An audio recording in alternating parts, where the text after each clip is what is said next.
അസ്സലാമു അലൈക്കും വറഹ്മത്തുള്ളാഹി വബറകാതുഹു.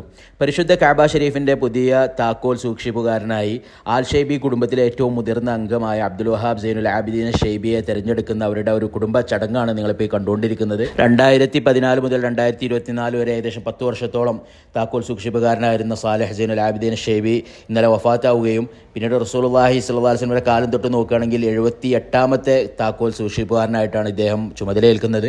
ആൽ ഷൈബി കുടുംബത്തിന്റെ ഒരു രീതി അനുസരിച്ചിട്ട് ആ കുടുംബത്തിലെ ഏറ്റവും മുതിർന്ന പുരുഷനാണ് ആ ഒരു സ്ഥാനത്തേക്ക് എത്താറുള്ളത്. കഅബയുടെ കിസുവ പോലെ തന്നെ പട്ടിലും സ്വർണ്ണ നൂല് കൊണ്ട് നിർമ്മിച്ചിട്ടുള്ള 2 കവറുകളിലായിട്ടുള്ള 4 താക്കോലുകൾ വഫാത്തായി പോയ ആളുടെ മക്കൾ ആ കുടുംബത്തിലെ ഏറ്റവും മുതിർന്ന അംഗത്തെ ഏൽപ്പിക്കുന്നതാണ് ഈ ഒരു ചടങ്ങ് എന്ന് പറയുന്നത്.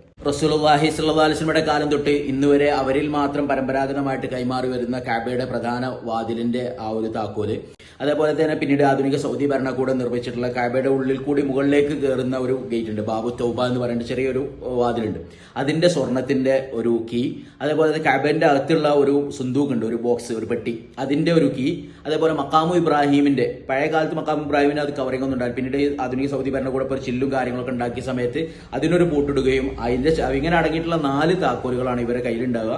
ഒരാൾ വഫാത്തായി കഴിഞ്ഞാൽ പുതിയ ഒരാളെ തിരഞ്ഞെടുത്തതിന് ശേഷം അന്നത്തെ ഭരണാധികാരി ആരാണോ അവരെ അറിയിക്കുകയും അവരുടെ ഒരു സമ്മതത്തോടു കൂടി പിന്നീട് അവർ ആ ജീവനാന്തകാലം വഫാത്താകുന്നത് വരെ ആ ഒരു സ്ഥാനത്തിരിക്കുകയാണ് ചെയ്യാറുള്ളത്.